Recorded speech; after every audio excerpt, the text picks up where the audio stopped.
"Nice watch, Hunter," Cooper said, dragging out each word like he was savoring expensive wine. "Very authentic. Is that from a garage sale? Or did someone actually pay money for that thing at a pawn shop?" And just like that, the Monday morning meeting went dead silent. 14 people around that conference table in Hartford Financial Group's main boardroom, all suddenly fascinated by their coffee cups or pretending their phones just buzzed with something urgent. Spencer Wellington, the VP and Cooper's daddy, tried to cover his chuckle with a cough, but nobody was fooled. "I'm Hunter Morrison, 47 years old, and I didn't say a word back. Just looked down at my watch, this old Patek Philippe my father left me, and gave it a gentle turn on my wrist." Cooper was sitting there in his knockoff designer suit, grinning like he'd just scored the winning touchdown, completely clueless about what he'd just stepped in. It's October 2024, and I'd been working at Hartford Financial Group for 8 years now, senior operations analyst, which is a fancy way of saying I keep track of where the money goes and make sure nobody steals it. I show up 10 minutes early every day, leave right at 5, and mind my own business. The kind of employee you only notice when the budget sheets don't add up and someone needs to fix the mess quietly. Then, along came Cooper Wellington about 8 months ago, 26 years old with an MBA from Wharton and a trust fund bigger than most people's retirement accounts. Got hired straight out of business school because his daddy Spencer runs strategic investments here at Hartford. From day one, Cooper acted like the office was his personal reality show, talked loud, used buzzwords he clearly didn't understand, and treated the support staff like they were there to fetch his coffee. But here's the thing, I'm ex-Navy. Spent 4 years learning patience and how to watch people without them knowing it. Did my time from 1999 to 2003, got out as a petty officer second class, and learned that the loudest guy in the room is usually compensating for something. So I noticed things about Cooper that others missed or chose to ignore, like how the board members' smiles got tighter whenever Cooper walked into a room. How his brilliant ideas sounded suspiciously like emails from 3 weeks ago that someone else had sent. How he completely misread a portfolio analysis last month and accidentally triggered a review on a $180,000 pension account belonging to Hartford municipal workers, then blamed the intern for not flagging it with clearer documentation. The kid had zero consequences for screwing up, just more expensive shoes and louder opinions about synergy and market optimization. But the watch comment that Monday morning, that got under my skin. Not because it hurt my feelings, hell, I've heard worse in the Navy mess hall, but because Cooper had no idea what he was looking at. This wasn't just some old timepiece I picked up at an estate sale, it was a 1987 Patek Philippe Calatrava, and it came with a story that would make Spencer Wellington update his resume real quick if he knew the truth. See, what nobody at Hartford Financial understood was that this company should have gone belly up 16 years ago during the 2008 financial crisis. While everyone was panicking about mortgage derivatives and credit default swaps, and banks were dropping like flies, Hartford Financial was about 48 hours from filing Chapter 11 bankruptcy. The board was ready to liquidate everything and leave thousands of retirees holding empty pension accounts. That's when my father, Logan Morrison, stepped in. Logan Morrison wasn't some Wall Street hotshot with his name on magazine covers. He was a quiet Navy veteran who'd spent 20 years in service before transitioning into finance, built a small investment firm that specialized in distressed assets, and by 2008, he had enough capital to make a real difference when it mattered. Dad believed in 3 things: duty, honor, and earning your respect through actions, not words. When Hartford Financial was about to collapse, he didn't see a business opportunity. He saw 2,400 employees about to lose their jobs and 8,000 retirees about to lose their benefits. So he did something that billionaires today wouldn't dream of. He helped without asking for credit. $45 million. That's what Logan Morrison quietly transferred through a series of shell companies to keep Hartford Financial afloat in October 2008. No contracts, no press releases, no board announcements. Just money when they needed it most, with one condition: complete silence about the source. The only record was a sealed agreement locked in a vault in Geneva, and the only proof was this watch on my wrist. Logan Morrison taught me that real power doesn't need to announce itself. Watch and wait, he used to tell me when I was growing up. The measure of a man isn't how loud he talks, but how he treats people when he thinks nobody important is watching. Well, I'd been watching Hartford Financial for 8 years now, and what I'd seen wasn't pretty. The original partners who'd signed that agreement with my father were mostly retired or dead. The new generation, led by people like Spencer Wellington, seemed to have forgotten where their company's salvation had come from. Cooper's comment about my garage sale watch was just the latest example of how this place had lost its way. But it was also about to be the catalyst for reminding them exactly who they owed their continued existence to. The meeting continued with the usual corporate nonsense: quarterly projections, market optimization strategies, client retention metrics. But I could feel eyes on me from around the table. People trying to figure out why Cooper's joke had fallen so flat, why the tension in the room felt different somehow. They'd figure it out soon enough. Because my father hadn't just given me this watch as a family heirloom. He'd given it to me as a key, one that would unlock some very uncomfortable truths about Hartford Financial's past and present. After the meeting, I went back to my desk and did what I always do, my job. Reviewed some pension fund transfers, flagged a discrepancy in the Hartford municipal account, sent it up the chain. Nothing dramatic, just keeping the lights on and making sure retirees got their money. But around 2:30 that afternoon, everything changed. I was walking back from the server room, our main printer had been acting up again, when I heard the elevator ding on the executive floor. Not unusual, except this time the whole floor went quiet. You know that feeling when someone important walks into a room? The air pressure changes, conversations stop, people suddenly find urgent tasks at their desks. Parker Steinberg got off that elevator like he owned the building, which, considering his investment fund held about 30% of Hartford Financial's debt, wasn't far from the truth.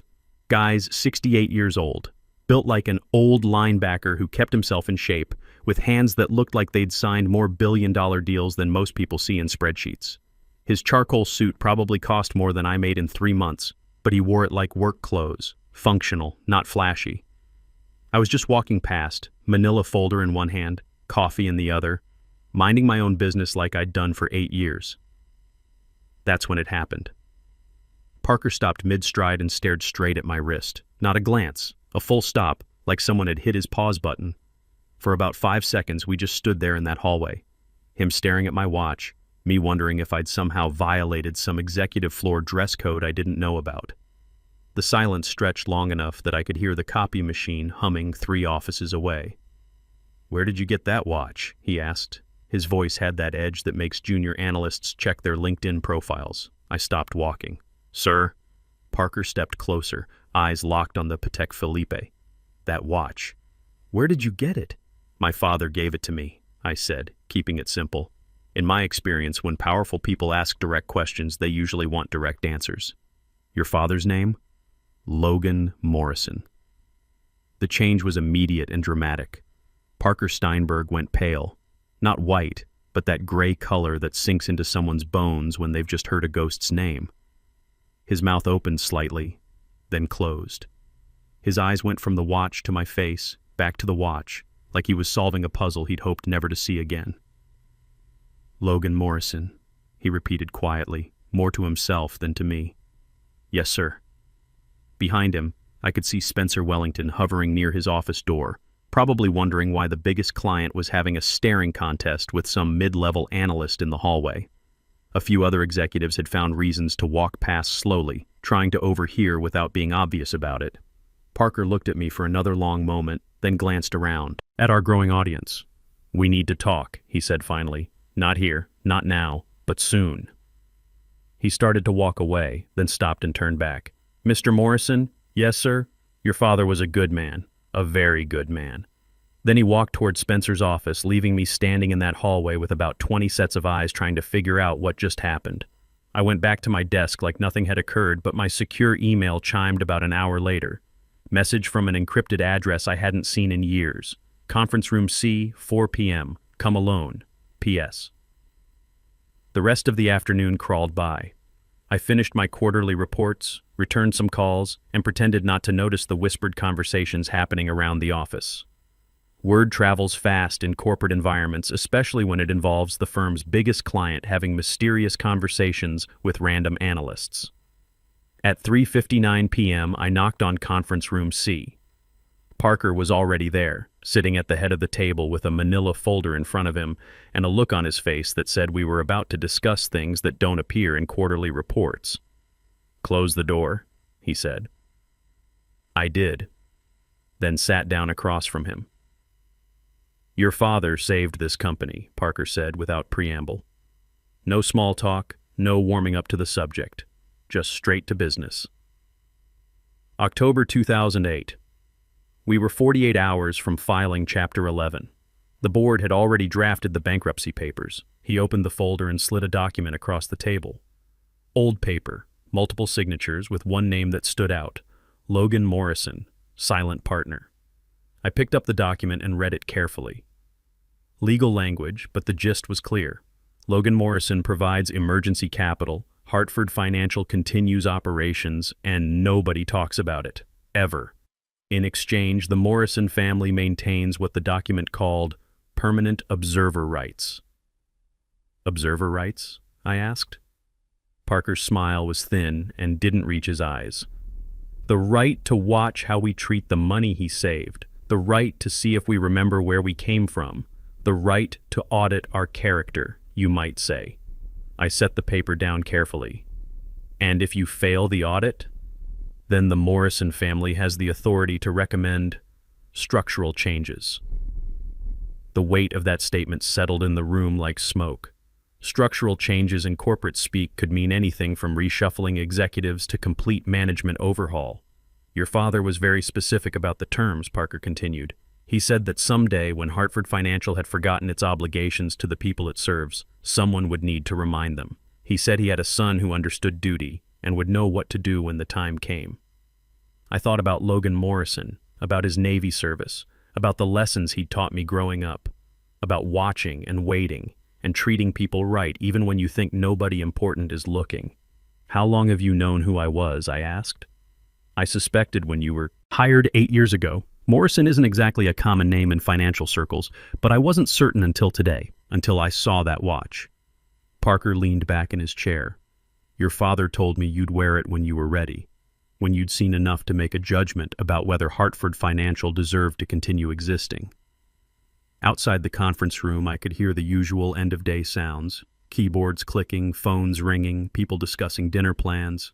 Normal office life, completely unaware that the company's future was being decided by a conversation about a watch and a 16-year-old promise. "So," Parker said, "what's your assessment, Mr. Morrison?"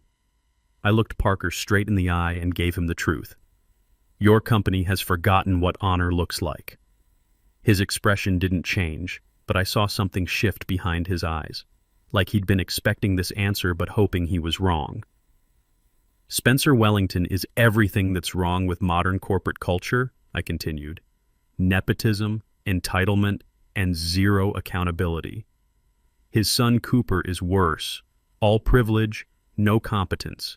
They're treating Hartford Financial like their personal ATM while pension funds get mismanaged and working people get screwed."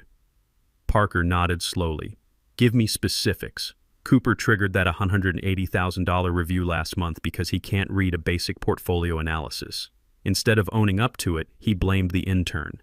That money represents the retirement security of 127 Hartford municipal workers, bus drivers, custodians, city clerks, people who've been paying into this fund for 20 to 30 years. I leaned forward. My father didn't save this company so rich kids could play with working people's money like it was monopoly cash. What else?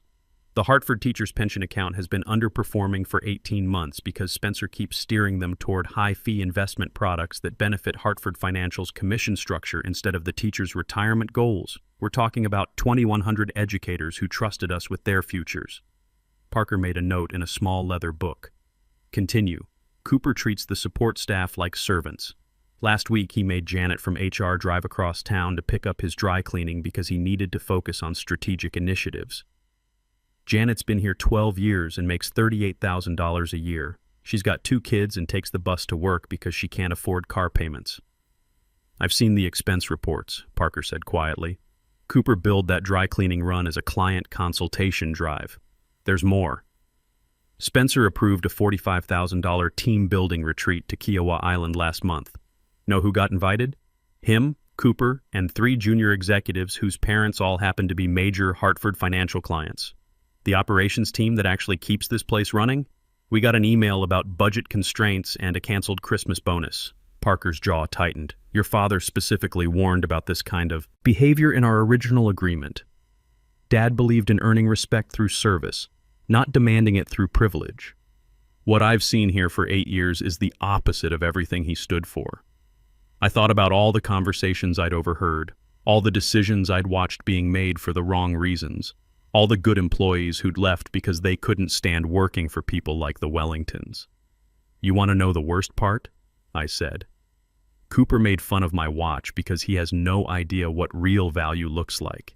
He sees something that doesn't scream expensive and assumes it's worthless. That's exactly how he treats people too. Parker closed his notebook. What would your father want me to do? Before I could answer, my secure phone buzzed. Text message from an unknown number. Emergency board meeting. Conference room A, 5 p.m. Required attendance. All senior staff. Chairman's office. Parker glanced at his own phone, which had buzzed at the same moment. Interesting timing, he said. We walked toward conference room A together, and I could feel the energy in the office shifting. People were moving faster, talking in hushed voices, checking their phones obsessively. Something big was happening. Spencer Wellington was already in the conference room when we arrived, looking like a man who'd just discovered his house was on fire.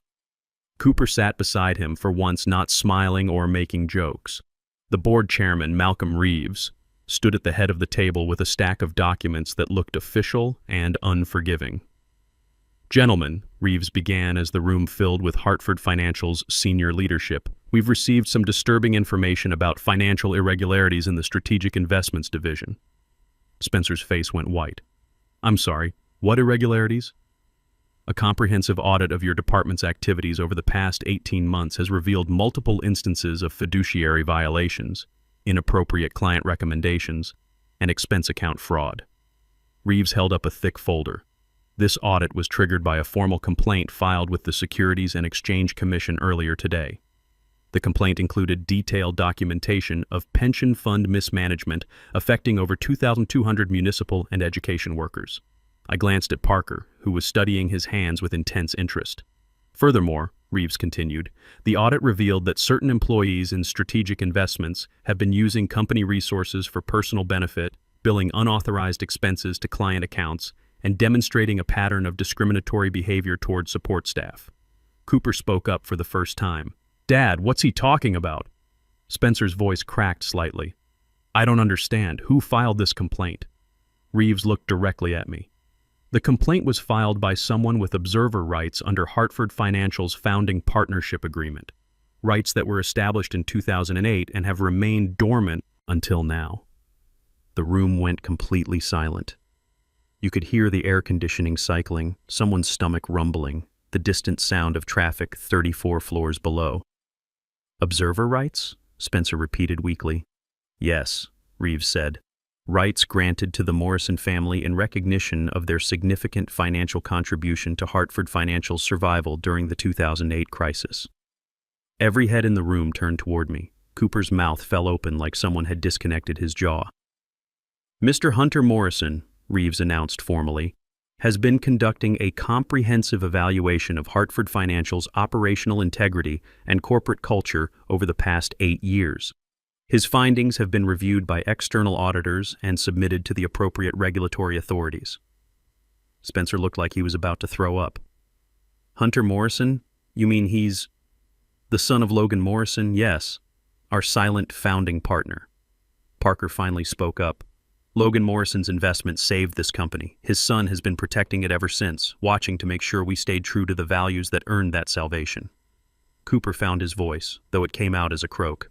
This is insane. He's just some analyst. No, I said calmly, speaking for the first time since entering the room. I'm the guy whose father kept you from having to explain to 8,000 retirees why their pensions disappeared. And you just spent 8 months proving you don't deserve that gift. The weight of 16 years of hidden truth settled over that conference room like a heavy blanket. Reeves wasn't finished. Effective immediately, Spencer Wellington is terminated from his position as VP of Strategic Investments. All decisions made under his authority will be reviewed by an independent audit team. Cooper Wellington's employment is also terminated, effective today. Spencer shot up from his chair like someone had electrocuted him. Malcolm, please, let's discuss this reasonably. There's been a misunderstanding. The only misunderstanding, I said, standing up slowly, was thinking the Morrison family had forgotten about our investment in this company. Cooper turned toward me with pure rage in his eyes. This is crazy. You're some nobody who got lucky with a rich daddy. I checked my watch. The same Patek Philippe he'd mocked that morning. Felt like a lifetime ago. No, Cooper, I'm the son of the man who saved your job before you were old enough to spell portfolio. And you just threw it away because you couldn't keep your mouth shut about things you don't understand. Parker stood up next.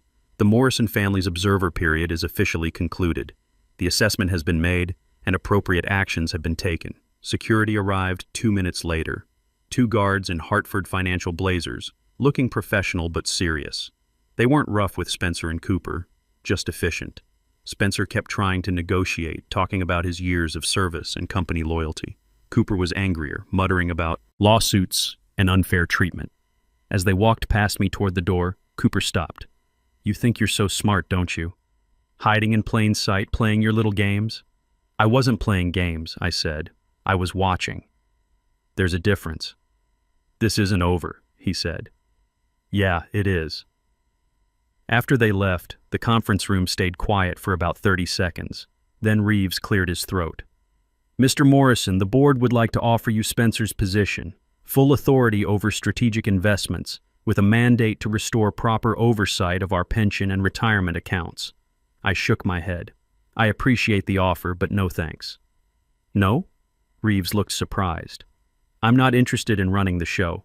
I like what I do. Keep me where I am, let me keep watching the numbers, and I'll make sure this place stays honest.